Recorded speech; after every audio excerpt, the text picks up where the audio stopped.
Today we have a Mercury 150 horsepower 4-stroke outboard, and it's due for an oil change. So I'm going to walk you through the process with this handy oil change kit.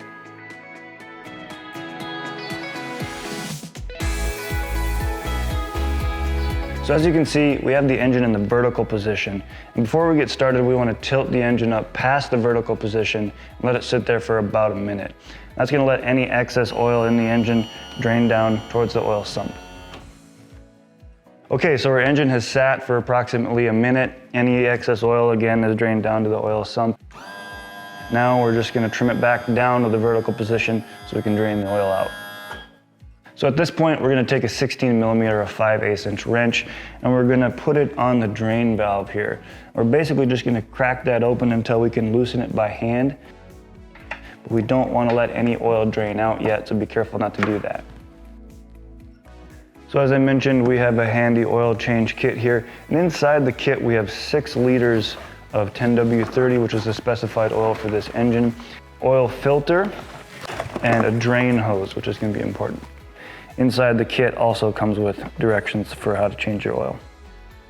Okay, before we drain any oil out, we want to get our oil pan in position. So remember how I said we want the drain valve to just be able to be hand loosened and not have any oil come out yet? That's because we want to put a drain hose on there first. So now we're going to use the hose to actually loosen up that drain valve. So we'll just slowly go counterclockwise until that oil starts coming out. And again, we have our drain pan in position. And when loosening the drain valve, it's important to not exceed 2.5 turns. Okay, now that the oil is finished draining out of the engine, we're going to go ahead and take that hose and hand tighten the drain valve plug back in.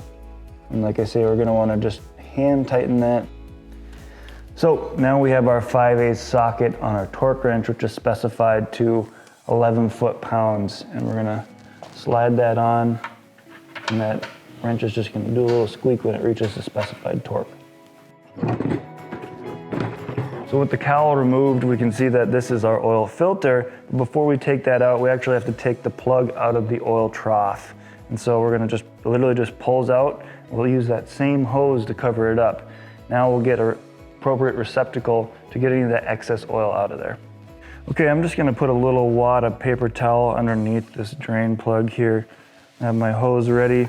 And again, this drain plug just kind of comes right off. It's not on there overly tight or anything, but we'll weave on that hose real quick.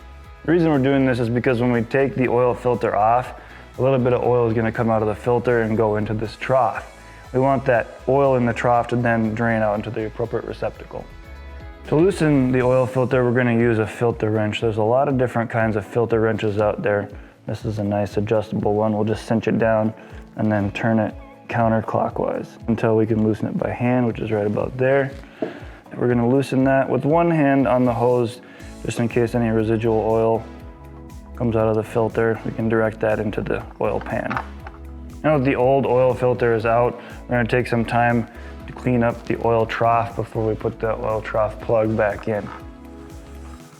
Now we'll pull our hose, grab our trough plug, and slide it back in.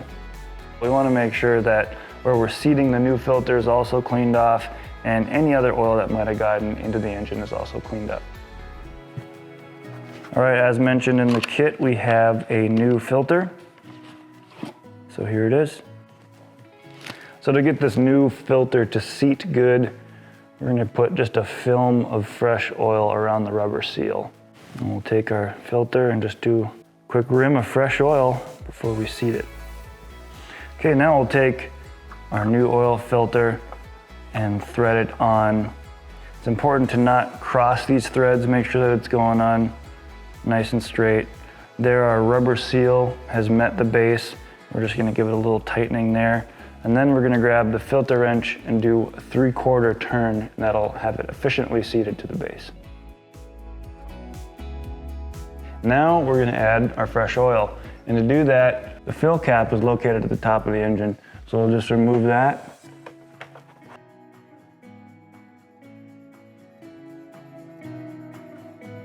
The nice thing about this kit is that it's specified for 150 horsepower four-stroke outboards, so it comes with the exact amount of oil that you need, in this case, 6 liters.